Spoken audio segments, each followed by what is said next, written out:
Selamat datang di Get to Know with Andina Julie. Hai. Nah, ini dia nih, sesosok Queen Indonesia yang luar biasa banget, memenangkan Miss Grand Indonesia dan juga Miss Second Runner Up ya, Miss Grand Internasional di 2022.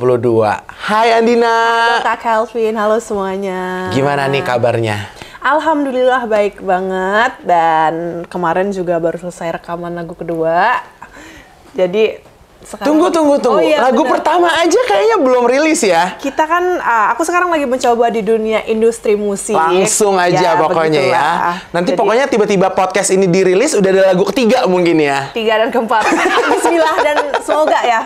Jadi kesibukannya belakangan ini apa nih Andina? Selain tadi kan udah cerita nih ada recording juga. Ya. Sekarang mungkin aku banyak sibuk tentang di dunia permusikan ya Kak. Kemarin juga baru selesai recording lagu kedua, dan terus kemarin juga baru selesai juga syuting video klip aku yang pertama. Aduh, pada penasaran nggak ya? Yang sempet di-spill kan lokasinya kan? Iya, betul Ya. banget. Dan yang pastinya kita disibukkan dengan kegiatan Miss Mega Bintang. Nah, membahas tentang kesibukan Miss Mega Bintang. Kan tadi Andina nih udah sepak takraunya gitu kan ke dunia permusikan Indonesia. Tapi itu kan sekarang. Ya. Kita mau bahas nih perjuangan Andina Julie dari awal. Kita flashback dulu deh. Andina itu dari mana sih? Oke. Ini mungkin flashbacknya ke 2 tahun belakangan ya. Iya. Karena aku mulai menggeluti dunia beauty pageant ini kurang lebih 2 tahun kayaknya. Dan dulu tuh sebenarnya tuh aku nggak ada kepikiran untuk join beauty pageant ini. Karena pada saat waktu itu aku nggak ada akses buat aku gimana caranya untuk ikut beauty pageant dan lain hal sebagainya. Dan pada saat itu juga aku hanya fokus untuk kerja, cari uang untuk keluarga, cuman gitu aja, that's it. Dan pada akhirnya aku bisa ke Jakarta. Awalnya itu karena aku ikut modeling Kak di Jakarta. Oke, Iya. ini flashbacknya kurang jauh nih. Oke. Aku maunya lebih jauh lagi. Baiklah. Flashback masa kecil Andina. Andina tuh dari kampung mana nih? Nama kampung aku itu, tebak deh, apa? Tebak nggak? Tunggu. Kayaknya aku pernah dengar ada buah-buahan kan? Bukan ya? Kayaknya enggak sih. Oh, yang durian runtuh itu bukan? Oh, bukan. Itu beda. Itu beda ya? Mohon maaf, Oh, berarti itu aku beda. salah. Oh, Palembang dong. Iya, aku dari Palembang. Iya. Spesifik desanya, Kakak pernah dengar nggak? Desa Penari? Bukan ya? Oh, bukan. Bukan ya, Itu beda ya? bukan. Desa apa nih? Desanya itu adalah Desa Sukamnang. Emang dari nama desanya aja kita udah tahu ya. Iya, benar. Harus banget. prestasi. Harus prestasi. Desa Sukamnang membuahkan seorang pemenang ya. Nah, Andina, masa kecil Andina tuh seperti apa sih? Tadi kan bilang nggak ada akses nih, nggak ada gambaran. Itu karena apa nih? Apakah dulu Andina itu udah feminim tapi kayak memang di desa atau di Palembang itu perpageantan tuh nggak booming atau gimana? Kalau flashback aku di masa kecil, sebenarnya aku tuh nggak feminim banget. Oke, Benar. kita ngobrol di sini. Karena karena anaknya suka main sama lawan jenis. Aku juga pernah ikut kayak misalkan ada 17 Agustus nih. Biasanya di kampung aku itu sering banget ngadain lomba futsal tapi khusus anak-anak gitu. Tunggu. Lomba futsal ya, Lomba baik. futsal khusus anak-anak. Kita dipakein daster pada saat waktu itu.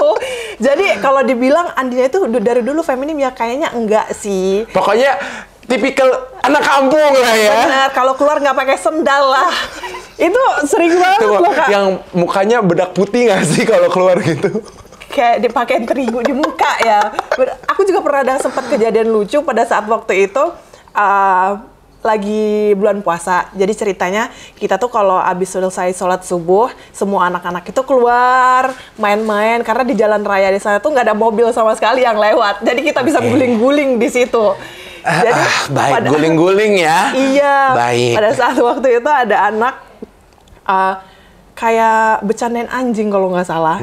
Jadi dia lempar petasan, kita dikejar, aku nyusur kandang ayam. Itu aku tuh mainnya sama laki-laki. Ini kayaknya memang gitu masa loh. kecilnya Andina Juli ini Bener. bertolak belakang ya. Belakang sekali. Makanya aku dari dulu tuh kayak nggak ada kepikiran untuk join beauty pageant karena dilihat orang adalah beauty pageant itu yang elegan, harus cantik. Cara duduknya aja nih. Kalau udah dilihat harus kan begini kan. Aduh. Bener. Jadi nggak tahu nih masa kecilnya nyusur kandang ayam ya. kandang ayam bener banget, nggak ada yang tahu ini masalahnya. Itu kan masih kecil-kecilnya ya, istilahnya teenager lah ya. Mungkin Iya. SD lah ya, SD, SMP gitu ya. Sekitar kelas 4 SD deh kalau Kelas nggak 4 salah. SD, oke baik. Nah tapi kalau masa-masa SMP, SMA gitu nih, seorang Andina Juli, apakah menemukan bahwa oh ya nih kayaknya gue bisa nih berkarya nih, istilahnya ngasilin duit lah gitu, Ya. lewat apa aja nih kegiatan-kegiatan masa SMA? Aku ngerasa aku bisa ikut kegiatan, semua kegiatan itu pada saat SMA. Karena di situ aku nemuin kayak ada sosok yang benar-benar support system banget. Ada salah satu guru, itu namanya Pak Rudi, dia yang benar-benar support aku banget. Aku pernah ikut marching band dulu, coba-coba jadi mayoret. Habis dari situ aku ikut lomba band, lomba nyanyi, dan pada saat aku ikut paskibraka juga. Dan di situ juga aku kayak mikir bahwa oh kayaknya aku ada potensi nih gitu. Dimana aku ketemu orang-orang banyak. Kan pada saat itu aku tinggalnya di kampung kan, di Sukamenang. Dan aku buat ke Palembang itu pun kayak jarang banget Kak. Bisa dihitung pakai jari aku bisa ke Palembang. Jauh jaraknya? Jauh banget. Karena aku SMA, jadi pas SMA aku ikut lomba. Baru tuh aku sering main-main ke Palembang, ketemu orang-orang di sana. Oh, gitu. dan itu semua berkat supportnya salah satu guru namanya Pak Rudi ya. Iya, Jadi Pak Rudi ini emang selain dia jualan sambel ya. Oh, Buddha. Itu Ibu Rudi. Itu Bu Rudi. Oh, beda Pak Rudi. Ini suaminya. Oh, ini suaminya, Oh, lakinya.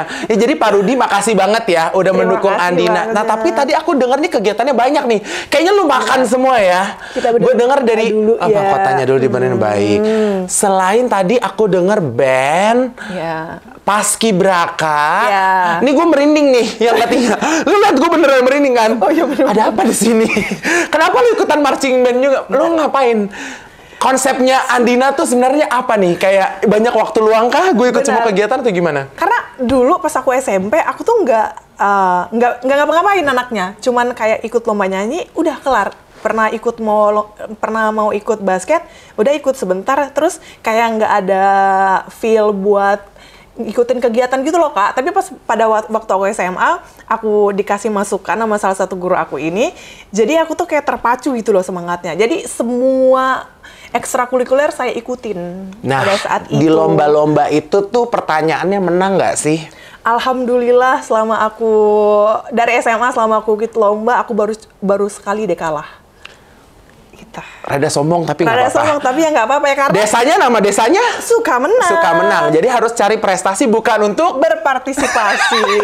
itu kuat itu adalah slogan dari SMA aku pada saat itu. Jadi kepala sekolah aku itu nekanin bahwa kalau kalian mau ikut lomba, ingat slogan kita adalah berprestasi bukan berpartisipasi. Dimana itu juga kayak memacu kita buat aku mesti kasih gift nih buat sekolah aku juga harus ngasih prestasi nih buat sekolah aku. Karena di sekolah aku dulu kalau kita menang, kita diapresiasi gitu. Luar biasa. Nah, tapi Din, ini kita lebih dalam deh. Sebenarnya kalau ikut lomba-lomba kayak gitu kan pasti kita dapat sesuatu dong berupa hadiah kemenangan gitu ya.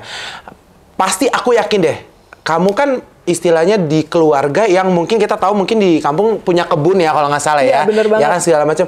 Hadiah-hadiah kemenangan itu ada nggak sih di hati kamu yang kayak nanti aku mau pakai buat mengejar mimpi aku di Jakarta, atau sebenarnya duitnya tuh akhirnya kamu pakai buat apa nih menang-menang lomba itu? Kalau dulu sih aku setiap menang lomba aku nggak pernah pakai duit itu karena aku pasti langsung kasih ke orang tua. Karena pada saat itu juga aku orangnya tuh bukan tipe yang sering megang duit Kak. Pada saat aku di Palembang juga di kampungku kayak jajan juga jarang gitu loh. Benar-benar misalkan mau makan di rumah apa yang bisa dimakan.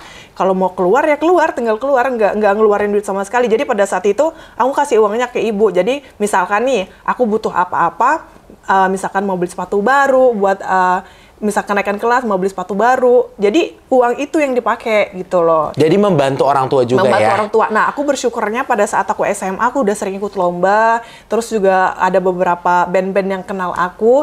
Jadi setelah aku lulus SMA, aku dapat freelance nyanyi gitu. Di kafe-kafe gitu ya, di mall gitu ya. Ikut-ikut lomba festival band gitu-gitu. Oke. Jadi teman-teman semua, itulah sedikit dari flashback momennya Andina Juli di masa kecilnya seperti apa.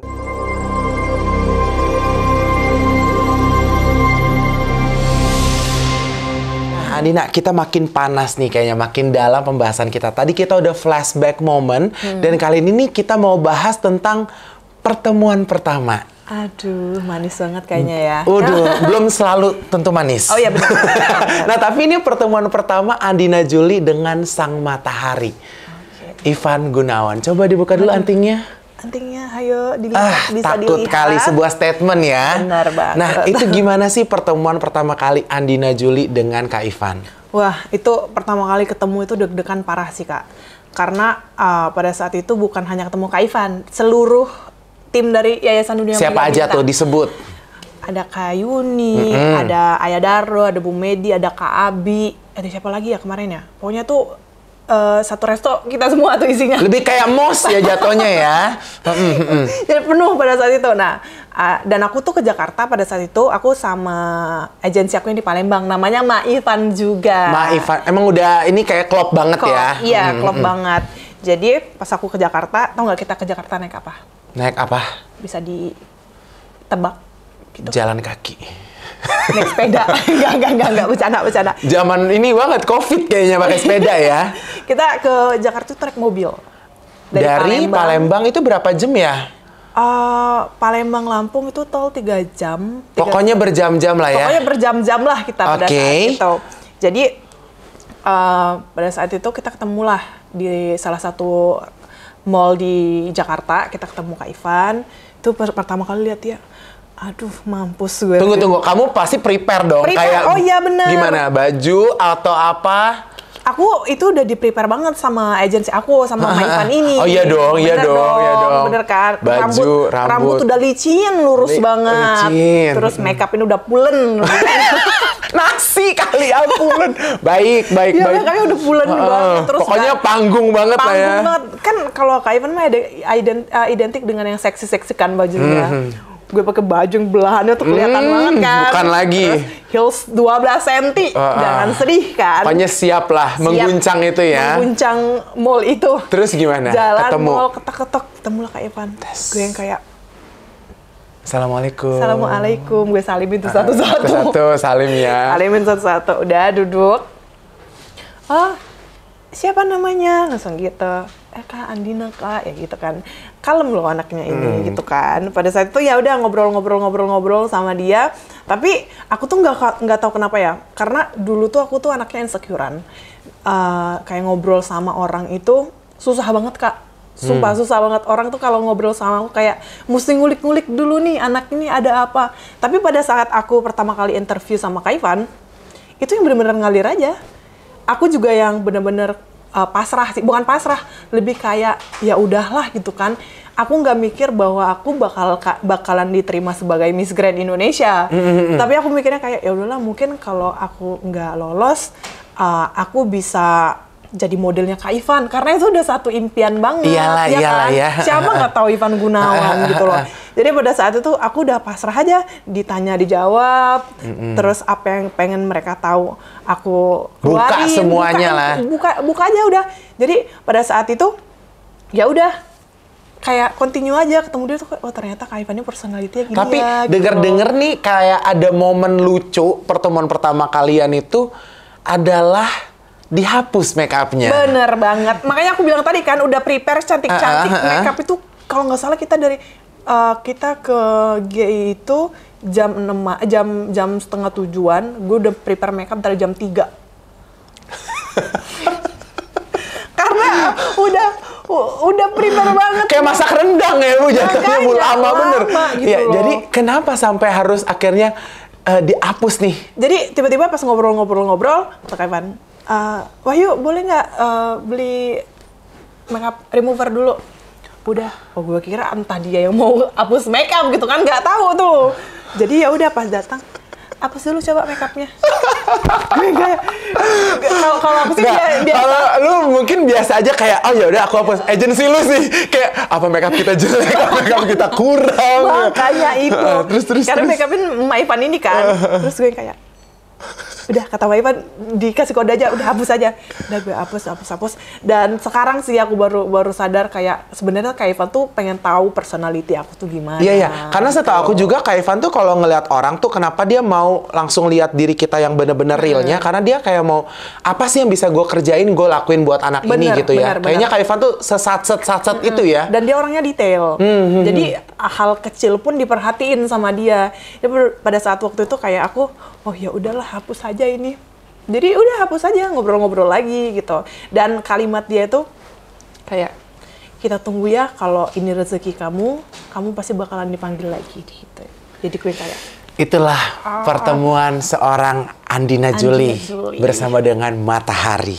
Nah, tapi kan ngebahas tentang akhirnya kan dipanggil nih, udah di Jakarta lah, istilahnya sudah dalam naungan Yayasan Dunia Mega Bintang. Yeah.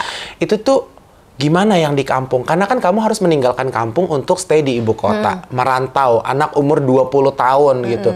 Perasaan kamu atau apa sih hal yang susah banget untuk dilepas? Mungkin karena aku tuh dari dulu anaknya nggak pernah jauh dari keluarga ya. Dari kecil sih, dari kecil aku emang bener-bener kayak tinggal tuh sama orang tua. Aku ke Palembang kuliah karena aku kan baru-baru pada saat aku join Miss Grand.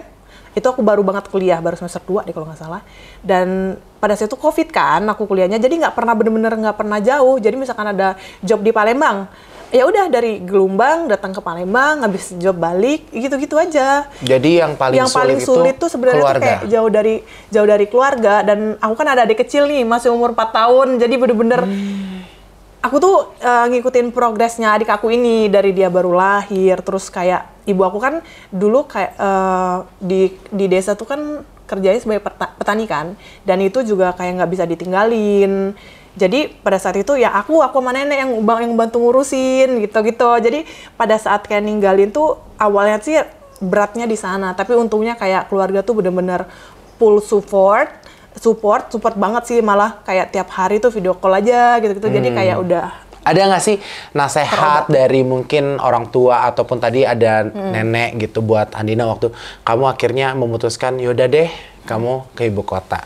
Kalau nasehat sih mereka tuh lebih ke kayak ya udah nurut aja sama Kak Ivan. Udah itu aja.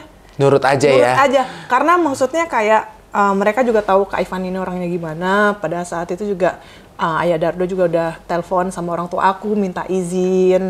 Jadi memang orang tua juga sudah apa ya istilahnya kenal ya. Jadi nggak semerta-merta melepas anaknya, tapi juga orang tua juga ada kedekatan dengan Yayasan Dunia Mega Bintang ini ya. Sebelum aku ke Jakarta pun kayak dikasih tahu sama dari tim Yayasan Dunia Mega Bintang, beauty pageant tuh ini loh, nanti yang rules yang bakal dilewatin itu ini. Awalnya tuh ibu aku tuh sempet kayak gak percaya diri anaknya ini terpilih sebagai beauty pageant.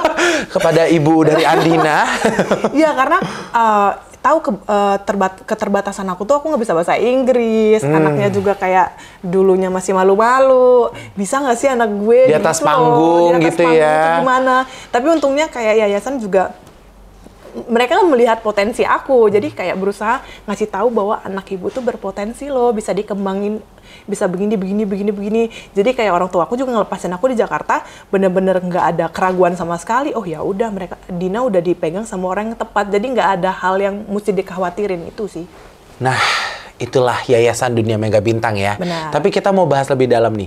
Kerjasama kamu dengan Yayasan Dunia Mega Bintang. Wah. Selama ini tuh kayak gimana sih sistem kerja di sana? Apakah kayak udah terjadwal semua? Ataukah misalkan mendadak show? Atau tiba-tiba kayak gimana nih? Kalau di yayasan itu yang penting satset. Pokoknya ready, standby ya. Ready to work. Karena kita juga kalau kerjaan kan nggak bisa milih-milih ya. Kadang kita dadakan dapat ini, dadakan dapat itu gitu loh. Jadi di yayasan juga untungnya kita kan tim. Yes. Jadi pada saat kita dapat kerjaan atau gimana, ya kita sudah bekerja sesuai porsinya masing-masing. Itu yang aku senang di sini. Dan kita juga sistemnya kekeluargaan. Jadi nggak ada gimana-gimana. Itulah dia guys. Nah, di tengah-tengah persiapan kan menuju dengan internasional ya. Itu ada nggak sih kayak pelatihan atau training yang buat kamu tuh sampai kayak, aduh gue hampir nggak sanggup deh rasanya gitu? Sebenarnya awal itu aku berusaha enjoy ya kak, enjoy pengalaman baru nih gitu kan. Dapat ilmu catwalk, public speaking, bahasa Inggris gitu. Tapi ada satu di sisi dimana kayak aku mikir, kok gue nggak bisa ya gitu. Malah udah dikit lagi tanggalnya gitu. Udah dikit lagi gitu kan. Tapi itu karena bahasa Inggris aku. Karena dulu aku bener-bener nggak ada basic bahasa Inggris sama sekali. Lagian di Palembang itu mau pakai bahasa Inggris di mana gitu loh.